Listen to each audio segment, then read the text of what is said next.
so we were talking about yoga, and do you consider yourself a yogi, or what would it be to you? I mean, what's yoga for you in your life, your experience? How important is it to have this physical side embraced, this yogic or this yoga side embraced? It's extremely important, especially for me in my life. I guess what I considered to be spiritual practice before come together in the right way, in the breathing and the asanas, like the positions, and in your meditation, then some different levels are reached that you can't really explain, I guess, with words. And I didn't really understand that before, and now it's become a lot more clear. With classes and also with personal practice is difficult, of course, and especially living in a city and trying to get the time to have the headspace to even try to communicate with yourself in that way is difficult. At least I find it pretty difficult, and I think a lot of people do. How often do you do yoga, and is it like an everyday thing for you? Is it 15 minutes a day, an hour a day? What's important? Is it relative to your body type? I mean, for people watching this interested in yoga, what would you recommend, and what do you do actually in your day-to-day practice? Well, I think it's definitely a personal thing. So it is going to be different for every person, their body type, their attention span also, and their experience with this kind of movement, because it's not the same as going for a run, although in some elements it is. I would say that it would be good to meet with somebody that can kind of assess where you're at, or if you feel able to assess yourself, then to recognize where you are and to push yourself in a way that is positive for you and not for a classroom of people, because sometimes people don't want to be in a classroom. And I've noticed there's a lot of, here in Vancouver, there's a whole lot of Bikram yoga, like hot yoga. I don't know if you guys recognize that. Oh, can you? Hot yoga, like they. In a steam room they go. Yeah, exactly. They crank up the heat. Yeah, and you do yoga, and you're basically surrounded by mirrors. And I don't know. For me personally, that was so weird. I'm not at all used to that. The yoga that I was studying this year, everybody's wearing all white in meditation mode, and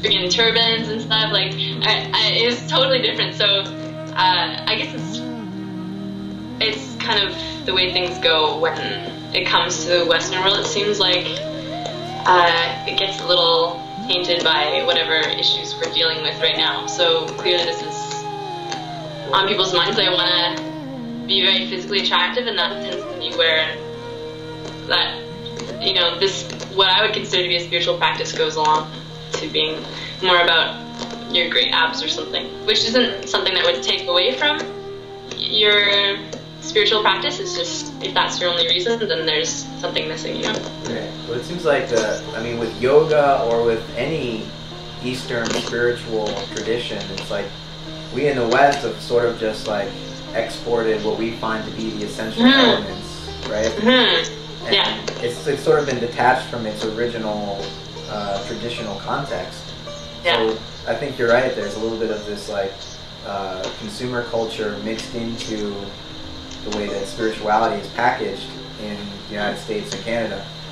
Yeah. Which does. That's what, I was gonna say, that's why I thought the shirtless spiritual thing was kind of funny, because the idea was, or the package, like the package of how you can be so spiritual. Because the point was, that's really what's going on. Like, people are really trying to sell spirituality back to us, and go ahead, because it doesn't really matter. In the end, the people who are going to buy it are the people who are going to buy everything. So if it gets them along a path that maybe allows them to question things a little bit more, then that's awesome.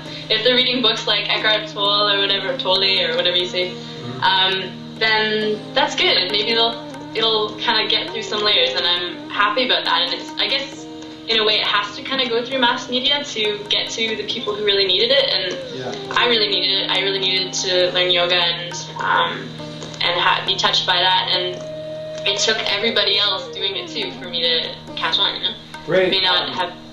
So, like you talk about spirituality infiltrating mass culture, is it necessarily a bad thing or a good thing? Like people like Eckhart Tolle or even Ken Wilber, a philosopher / spiritualist, infiltrating mainstream in a sense. I mean, one of the most translated authors around the world. I think he's pretty mainstream in terms. He's very good at packaging his ideas. In terms of how he's become very efficient at. And is that necessarily a bad thing? Like if you read someone like Eckhart or Wilber, are they necessary? Should they be thrown out from academia, or should we really? There's a big difference between those two, though. Yeah, sure. But there is also, do you see the common element between them? How they both have infiltrated mainstream, as opposed to like academic, purely just academic artists, or not artists, but writers. But I mean, not to say that Wilbur is not academic, because I think he's very brainy, very academic. He can hold his own. But he has found a way to tap into mainstream. Do you think, if you've ever seen him on an interview, he'll say things in like a catchphrase or a way that people can get. He speaks to the layman, but he can speak with the intellectuals at the same time. So wrapping this coming back to it, how important do you think people are like Wilbur or Eckhart in infiltrating the mainstream? And if it's mainstream, is it necessarily a bad thing in terms of spirituality?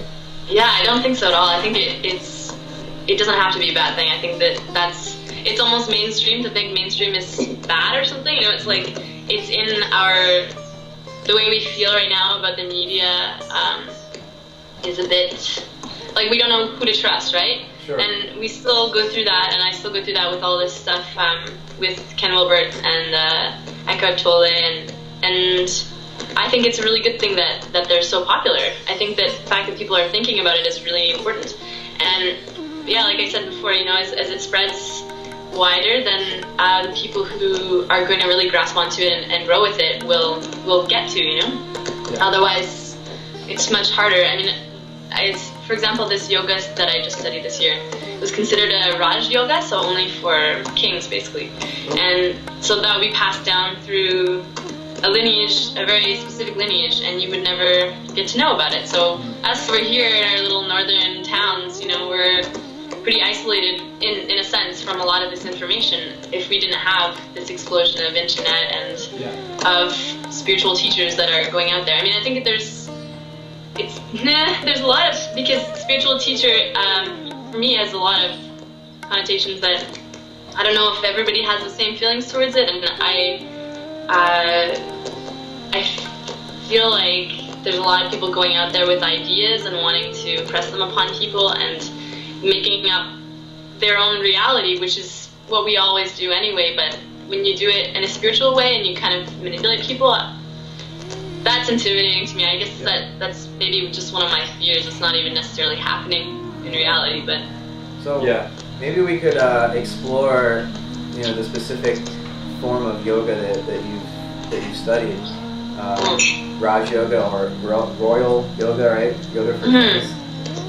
Well, I guess maybe start with yoga in general. It seems like there's an emphasis placed on how the body and you know, the postures or asanas and the breathing techniques play a very important role in connecting with spiritual realities, so that it's not like it's just a mental thing where you can enter a spiritual world by meditating and it's all in your head. It's more embodied, right? Like physical. You manipulate your physical being in order to tune into different spiritual realms, right? So that there's not a separation really between the physical flesh and blood and the spiritual realms, right? So how does yoga connect those two? How does it bring those two realms together for you? Yeah, that's a really good question. I think that I believe it is because it's on a physical level.